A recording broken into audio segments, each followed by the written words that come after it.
Benar, sekarang Nyonya Besar Lois menggunakan berbagai cara untuk mendekatkan hubungan Duke dengan Nona Tracy. Kejadian hari ini juga merupakan trik rahasianya.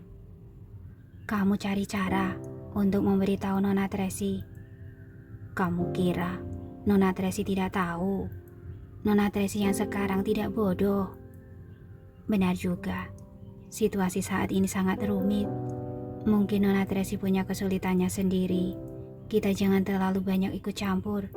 Pastikan keselamatan Carlos dan Carla saja. Aku tahu, kamu jaga Tuan Daniel baik-baik. Jangan biarkan dia tahu situasi di sini. Jika dia bertanya, kamu harus mencari alasan. Mengerti? Setelah menutup telepon, Rian mencari khawatir, tapi sekarang dia tidak bisa berbuat apa-apa, hanya bisa menjaga Daniel, menunggu keajaiban terjadi, dan berharap Daniel bisa segera sembuh. Taman Bordok, hari itu hujan dan cuaca menjadi lebih dingin. Hujan tadi malam belum berhenti sampai sekarang dan taman di luar tergenang air. Tracy mengajak anak-anak ke perpustakaan untuk menghabiskan waktu luang di pagi hari. Carlos membaca dengan tenang, Carla bercerita pada 3 anak kecil. Tracy duduk di sofa membaca buku, sesekali menatap anak-anak dengan senyum hangat di bibirnya. Terkadang bisa menenangkan diri, menghangatkan diri di rumah, minum sesuatu, dan membaca buku juga merupakan suatu kebahagiaan. Permisi. Terdengar suara yang familiar. Maggie masuk bersama pelayannya. Pelayan mendorong 2 troli berisi semua jenis makanan ringan dan minuman yang lezat. Nyonya Besar, kenapa Anda datang ke sini? Tracy berdiri dan menyambutnya. Setelah tahu kalian sedang baca buku di sini, aku membawakan makanan ringan. Nyonya Besar Lois selalu tersenyum tenang dan santai. Anak-anak, sini lihat, apa kalian menyukainya? Para pelayan meletakkan makanan ringan di atas meja satu persatu. Carla dan ketiga anak kecil segera berlari melihat dimsum yang lembut membuat mereka sangat bahagia. Carlos tidak menanggapi tapi tetap meletakkan buku di tangannya dan menyapa dengan sopan. Terima kasih, Nyonya Besar Lois. Tracy berterima kasih dengan sopan. Keluarga sendiri, kenapa sungkan? Maggie tersenyum. Anak-anak, nenek juga suka baca buku. Bolehkah nenek menemani kalian? Oke. Anak-anak tidak peduli siapa yang menemani mereka. Terlebih lagi Nyonya Besar Lois selalu mencoba yang terbaik untuk membuat mereka senang setiap hari. Jadi anak-anak tidak takut padanya. Tracy, aku saja yang menemani anak-anak. Kamu temani Duke. Maggie memegang tangan Tracy sambil berkata dengan cemas. Hari ini, flu-nya semakin parah dan agak demam. Aku baru saja melihatnya. Dia bersandar di sofa dengan linglung sambil memanggil namamu. Tadi pagi, aku baru menemuinya dan sudah terlihat jauh lebih baik. Tapi sekarang semakin parah. Tracy sedikit bingung. Iya, demam juga. Maggie sangat sedih. Aku akan menemuinya. Tracy menoleh dan memberitahu anak-anak, kalian jangan nakal ya, sayangku. Baca saja di sini dan jangan lari sembarangan. Mengerti? Mengerti. Carla dan ketiga anak kecil lainnya menjawab dengan serempak. Carlos. Tracy hendak berbicara dengan Carlos, tapi Carlos sudah berkata, Mami, setelah aku selesai baca buku ini, aku akan segera kembali ke kamar dan mengikuti kelas online. Bagus. Tracy mengusap kepala kecilnya lalu mengedipkan mata pada Naomi. Awasi anak-anak. Baik. Naomi menundukkan kepalanya. Tracy pergi bersama Paula dan 2 pengawal wanita lainnya, sedangkan yang lainnya tetap di sana.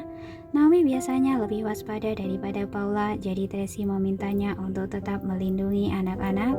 Tracy tiba di kamar Duke, mengetuk pintu lalu masuk. Kebetulan melihat Tamara sedang menyuapi Duke obat. Kakak demam. Jangan sampai tidak minum obat. Ayo, minum obat ini. Aku minum sendiri. Duka mendorong tangan Tamara menjauh. Pada saat bersamaan, Tracy mendorong pintu dan berjalan masuk. Saat melihat Tracy, Duka semakin gugup dan kehilangan kendali hingga mendorong Tamara ke lantai. Dahi Tamara terbentur meja, terdengar suara duk. Duka tercengang saat melihat Tamara terbentur, lalu mengulurkan tangan untuk memaafkannya. Maaf Tamara, aku tidak sengaja. Benar-benar perhatian, kata Paula mengejek. Duka sudah sebesar ini, apa masih perlu disuapi obat? Paula selalu lugas, emosional, dan mengatakan apapun yang terlintas dalam pikiran. Kakak demam tinggi dan tubuhnya sangat lemah. Itu sebabnya aku menyuapinya minum obat. Tamara masih rendah hati dan sopan mengabaikan luka di dahinya, menundukkan kepalanya dan menjelaskan, Nona Tracy, Anda jangan salah paham. Tidak. Tracy tersenyum kecil. Apa dahimu baik-baik saja? Tidak apa-apa. Tamara berkata dengan rendah hati sambil memegangi dahinya. Karena Nona Tracy sudah datang, aku pergi dulu. Dia menundukkan kepalanya lalu melangkah mundur. Paula dan dua pelayan lainnya juga pergi. Hanya tersisa Duka dan Tracy di dalam kamar. Duka buru-buru menjelaskan, Tracy, tadi... Apa kamu demam? Tracy memotongnya, mengulurkan tangan memegang dahinya, dan dahinya benar-benar hangat. Kenapa? Kamu tidak minum obat? Minum. Duka mengangguk. Semalam aku minum obat tradisional yang dibawakan oleh Dixon. Tadi pagi juga sudah minum. Setelah meminumnya, badanku masih terasa tidak enak. Jadi tadi Amara membawakan obat lain. Jangan campur kedua obat itu.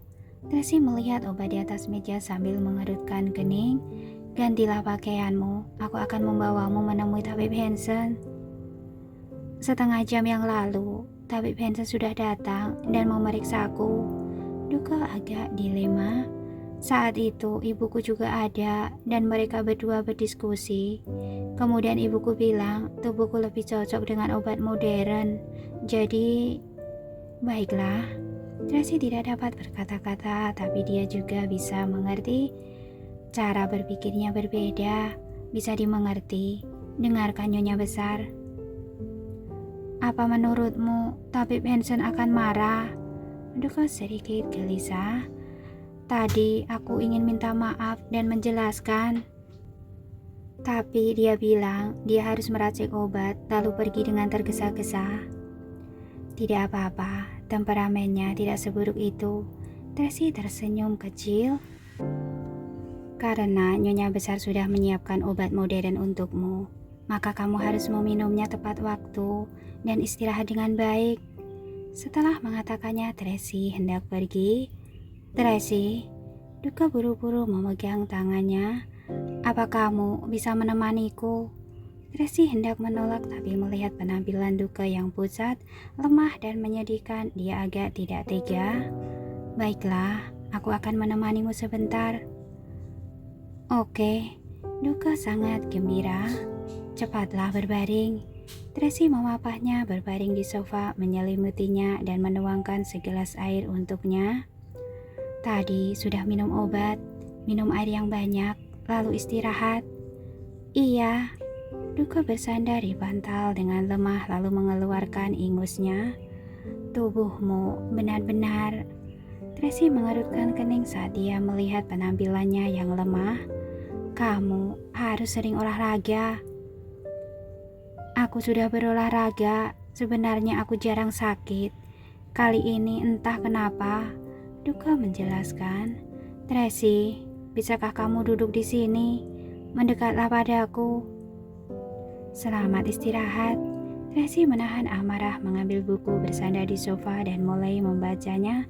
Duka sedikit kecewa, tapi dia sudah sangat senang bisa melihatnya. Tanpa sadar Duka tertidur. Tracy meletakkan buku, menyelimutinya dan hendak keluar. Pada saat ini dia menyadari bahwa pintu tidak bisa dibuka. Dia mengerutkan kening dan mencoba memutar gagang pintu beberapa kali, tapi tetap tidak bisa dibuka. Tampaknya terkunci dari luar. Tracy benar-benar tidak bisa berkata-kata, tapi dia tidak bersuara dan kembali duduk di sofa lanjut membaca buku. Setelah beberapa saat terdengar suara Paula dari luar. "Nona Tracy, apa Anda masih di dalam?" "Masih," Tracy menjawab. "Buka pintunya." "Aneh, kenapa pintunya terkunci?" Saat Paula hendak membuka pintu, ia menemukan bahwa pintunya terkunci. Amarahnya ingin meledak, tapi Naomi datang menghentikannya tepat waktu dan bertanya dengan bingung, "Kenapa pintu bisa terkunci dari luar?" "Iya, kan aku baru pergi sebentar dan setelah kembali menemukan pintunya sudah terkunci." Paula lebih mudah emosi. "Pasti ada orang yang sengaja." "Mungkin kamu tidak sengaja menguncinya saat keluar," kata pelayan Maggie. "Apa maksudmu? Maksudmu kita sendiri yang menguncinya?" Amarah Paula tiba-tiba meledak. "Kita semua ada di luar, lalu siapa yang menguncinya?" Pelayan itu berkata dengan percaya diri. "Kamu..." "Sudahlah." Naomi menghentikan Paula dan berkata sambil tersenyum, "Tolong, kalian buka pintunya. Kakak ini jauh lebih berkelas." Pelayan itu menatap Paula dengan dingin, membuka pintu dengan hormat, menundukkan kepala kepada Tracy. "Nona Tracy, maaf. Duka sedang tidur. Jangan bangunkan dia." Setelah mengatakan hal itu, Tracy pun pergi. Pada saat ini, Maggie baru saja keluar dari perpustakaan bersama anak-anak dan memanggil Tracy dari lantai bawah. "Tracy, ayo kita makan siang bersama." "Oke, aku ganti pakaian dulu lalu turun." Tracy menanggapi dengan senyuman, sama sekali tidak ada emosi yang terkandung di dalamnya. Di belakangnya kedua pelayan itu memperhatikan lalu menghela nafas lega. Setelah kembali ke kamar, Paula tidak bisa menahan diri untuk tidak mengeluh. Pasti pelayan Nyonya Besar Lois yang mengunci pintu itu. Dan mereka malah memfitnah orang lain, tidak masuk akal. "Kapan kamu bisa mengubah emosimu itu?" Naomi mengerutkan kening sambil mengingatkan. "Kamu tidak percaya padaku?" Paula merasa sangat kesal. "Bukannya aku tidak percaya padamu. Menghadapi persoalan harus tetap tenang. Apakah berguna jika membuat keributan?" Naomi menjelaskan dengan sabar. "Seharusnya kita memberitahu Nyonya Besar Lois, lalu menghukum para pelayan itu," ujar Paula tidak puas. "Apa kamu pikir mereka akan berani melakukannya sendiri? Tidak ada yang menyuruh mereka." Naomi tersenyum. Paula tertegun sejenak lalu dengan cepat tersadar kembali. "Maksudmu, Nyonya Besar Lois memerintahkan mereka untuk melakukan hal ini?" Omong kosong. Dia meliriknya sekilas. Paula berbalik untuk melihat Tracy dan menemukan dia sedang merapikan rambutnya dengan tenang. Paula bertanya, "Nona Tracy, kenapa Nyonya Besar Lois melakukan ini?" "Tentu saja ingin mendekatkan hubungan Nona Tracy dengan Duke Lewis," Naomi menjelaskan. "Sudah terjadi lebih dari sekali." "Dasar." Paula melampiaskan amarahnya. Hal semacam ini pun dia lakukan. Dia anggap Nona Tracy sebagai apa?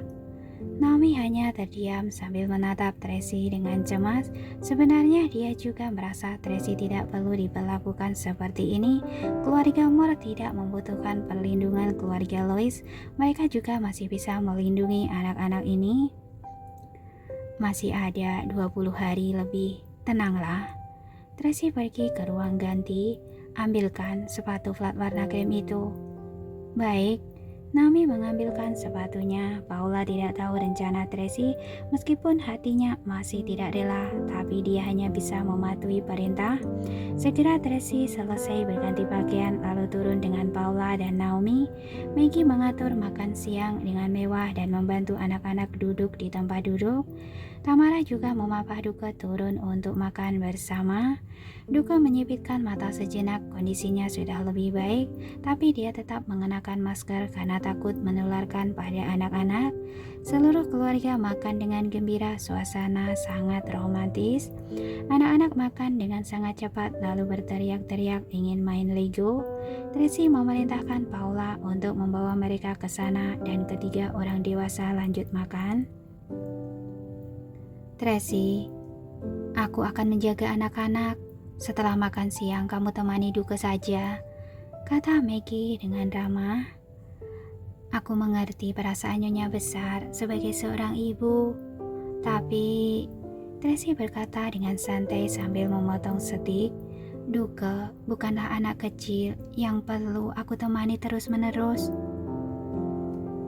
Mendengar kalimat ini, Maggie berhenti memotong steak dan wajahnya membeku sejenak, tapi dia dengan cepat kembali seperti biasa dan berkata sambil tersenyum, "Kalian akan segera menikah, seharusnya lebih sering berhubungan." Iya, Tracy mengangkat sudut bibirnya. Duke dan aku sudah berteman selama bertahun-tahun dan kami selalu berhubungan dekat. Benar, benar. Duke segera menyetujuinya. Ibu, Tracy dan aku. Benar apa? Maggie menyela ucapan Duke dan menghela nafas dengan tidak senang. Maksudku, bukan dekat sebagai teman. Kamu sudah sebesar ini, masih tidak mengerti. Perkataan ini tampaknya sedang mengajari Duke, tapi sebenarnya ditunjukkan pada Tracy. Duke tercengang, tidak tahu kenapa ibunya tiba-tiba memarahinya. Perasaan adalah sesuatu yang alami dan muncul dengan sendirinya. Tracy menjelaskan dengan tenang, jika memaksa bibit akan bertumbuh, malah akan menjadi bumerang. Tracy mengatakan kata memaksa bibit agar bertumbuh dengan makna yang dalam. Maggie segera mengerti apa yang Tracy maksud. Dia kira dia sudah menjalankan rencana dengan sempurna, tapi sebenarnya Tracy dari awal sudah mengetahui semuanya, hanya saja dia tidak mengungkapkannya. Nyonya besar Lois, Tracy mengangkat gelasnya ke arah Maggie dengan senyum elegan di bibirnya. Maggie langsung menyesuaikan ekspresinya dan mengangkat gelasnya juga. Tracy, sebagai seorang ibu, aku hanya berharap kalian bisa berhubungan dengan baik. Bagaimanapun pernikahan kalian berdua bukan hanya persoalan dua orang, tapi juga persoalan dua keluarga. Perkataan ini diam-diam menekan Tracy untuk mengingat tanggung jawabnya. Nyonya besar Lois, Tracy menyesap anggurnya lalu berkata sambil tersenyum, "Kakakku sangat mendukung pernikahan ini karena dia merasa Duke adalah pria yang sederhana, tulus dan jujur, orang yang layak dipercaya." Tentu saja, Maggie tersenyum puas. Demi menjaga kita, dia mengutus semua asistennya yang paling cakap ke sini. Tracy melanjutkan, "Anda tidak tahu kan? Jeff adalah tangan kanan kakakku." Mendengar kalimat ini, Maggie tercengang. Jika demikian, berarti Elle tahu semua yang terjadi di sini. "Akhir-akhir ini kakakku sibuk. Aku tidak berani mengganggunya, dan nanti aku harus meminta maaf padanya." Tracy berkata dengan malu, "Aku berjanji padanya untuk merawat ketiga anak dengan baik. Lalu baru beberapa hari di sini, Tini malah hilang. Jika dia tahu, mungkin dia akan marah. Ini aku juga bertanggung jawab atas masalah ini." Maggie mulai agak panik. Perkataan Tracy dengan jelas memberitahunya bahwa tidak hanya Tracy yang bisa melihat trik yang dia mainkan di belakangnya, tapi bahkan Lorenzo juga mengetahuinya. "Orangku yang tidak becus tidak ada hubungannya dengan Nyonya besar," Tracy segera berkata. "Lagi pula, itu hanya ketidaksengajaan, Untungnya tidak berbahaya. Kelak jangan sampai terjadi lagi. Tidak akan. Aku sudah meningkatkan penjagaan dan keamanan, serta memasang CCTV. Hal seperti itu tidak akan terjadi lagi. Duka menjelaskan dengan cepat. Duka benar. Maggie menambahkan, aku juga memberitahu pelayan-pelayanku. Lain kali harus lebih waspada saat menemani anak-anak bermain dan menjaga keselamatan mereka. Terima kasih. Tracy mengangkat sudut bibirnya. Aku sudah selesai makan dan siap-siap untuk berobat. Tracy meletakkan peralatan makannya lalu berkata pada Duke, Duke, jangan lupa minum obatmu dan istirahatlah. Iya. Duke mengangguk. Tracy memberi hormat kepada Maggie lalu bangkit berdiri dan pergi. Maggie menatapnya dalam-dalam dengan tatapan rumit dan bingung. Ibu, aku juga kembali ke kamar. Duke juga pergi. Maggie akhirnya kehilangan kesabaran. Dia membanting gelas di atas meja dan pergi dengan marah. Tiba di kamar, Tamara berkata dengan suara rendah, jangan melihat seseorang hanya dari penampilannya. Usia Nona Tracy masih muda. Tidak disangka bisa sehebat ini. Setiap perkataan yang dia ucapkan itu sedang memperangatkan kita. Sepertinya aku benar-benar sudah meremehkannya. Semakin Maggie memikirkannya, dia semakin marah. Dalam hidupnya, dia tidak pernah diperlakukan seperti ini, apalagi oleh calon menantunya. Jadi, apa yang harus kita lakukan sekarang? Tamara bertanya dengan ragu-ragu. Maggie menyesap kopi dengan anggun dan saat ini mengangkat pandangan matanya. Raut wajahnya langsung berubah. Benar, seolah-olah aku sedang berkelahi dengan calon menantuku. Hah? Tamara tercengang, tidak tahu harus menjawab apa. Kejadian terakhir kali anak itu tersesat memang kelalaian kita. Jika El tahu, aku tidak bisa mempertanggungjawabkannya. Maggie memberi perintah dengan tegas. Jadi, beberapa waktu ini, kalian harus berperilaku baik. Jangan sampai terjadi kesalahan lagi. Baik, para pelayan menundukkan kepala. Bersikap sopan pada orang-orang keluarga Moore, terutama anak-anak itu, dan juga tabib Hansen, harus menghormatinya. Maggie terus memperingatkan mereka, termasuk Paula dan Naomi. Jangan menyinggung mereka, mengerti? Mengerti, Nyonya Besar? Beberapa waktu ini, jangan melakukan apa-apa, kata Maggie pada Tamara lagi. Jaga saja Duke dengan baik. Baik. Tamara mengangguk. Pada saat bersamaan setelah makan siang, Tracy bersama Paula pergi ke taman untuk mengunjungi Roxy. Kemarin ia juga kehujanan dan sekarang sedang terkena flu ringan. Tadi benar-benar hebat. Setelah melihat tidak ada orang di sekitar, Paula tidak bisa menahan diri untuk tidak berbisik. Nyonya Besar Lois sangat terkejut hingga tidak bisa berkata apa-apa. Wajahnya terlihat pucat. Apa maksudmu? Tracy mengerutkan kening. Aku tidak menyerangnya. Aku hanya sedang berunding dengannya. Benar, benar. Paula mengangguk lalu berkata sambil tersenyum. Nona Tracy, yang paling masuk akal. Tracy menatapnya kosong lalu bertanya dengan santai. Apa belakangan ini kamu masih berhubungan dengan Hartono? Hah? Mendengar pertanyaan ini, ekspresi Paula langsung berubah menjadi muram, lalu berkata dengan sedih.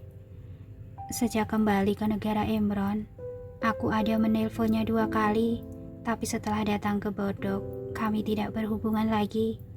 Berbicara tentang hal ini, dia mulai emosi lagi. Dasar pria busuk, tidak mempedulikanku. Sudahlah, aku juga tidak bisa hidup tanpanya. Aku bisa mencari pria lain. Apa dia yang memutuskan kontak denganmu? Tracy bertanya dengan curiga. Apa yang terjadi? Aku juga tidak tahu. Suara Paula masam. Mungkin Tuan Daniel tidak mengizinkannya menghubungiku atau mungkin ada wanita lain. Hartono bukan orang seperti itu. Kening Tracy berkerut dan dia mulai merasa bahwa sesuatu benar-benar terjadi pada Daniel. Agar tidak mengkhawatirnya, Daniel menyuruh Hartono putus hubungan dengan Paula. Lalu, kenapa dia mengabaikanku? Dia bahkan mengganti nomor teleponnya. Semakin dia berkata, ia semakin sedih. Demi dia, aku pernah berpikir untuk meminta izin pada Tuan Lorenzo. Tapi ternyata dia benar-benar mundur lebih dulu. Jangan berpikir sembarangan. Tracy menepuk bahunya dan berjalan ke tempat Roxy. Beberapa orang sedang menyuapi Roxy obat. Roxy hanya berbaring tidak bergerak. Tapi setelah melihat Tracy, dia langsung terbang. Tracy mengangkat tangannya dan membiarkan Roxy bertengger di atasnya. Melihat penampilannya yang kuyup, dia merasa agak tidak tega. Lalu dengan pelan membelai bulunya dengan lembut menginstruksikan, beberapa hari ini, istirahatlah di rumah. Cepatlah sembuh. Wah! Roxy berseru dengan lemah beberapa kali lalu kepalanya menoleh ke arah hutan di kejauhan. Ada apa di sana? Tracy melihat ke arah hutan dan segera memerintahkan, cepat periksa. Baik. Paula membawa orang untuk memeriksa hutan. Setelah lebih dari setengah jam, dia kembali sambil menjinjing kelinci dan melaporkan, Nona Tracy, aku tidak menemukan apapun, hanya ini. Bagus, jika tidak apa-apa, akhir-akhir ini harus lebih waspada. Mengerti?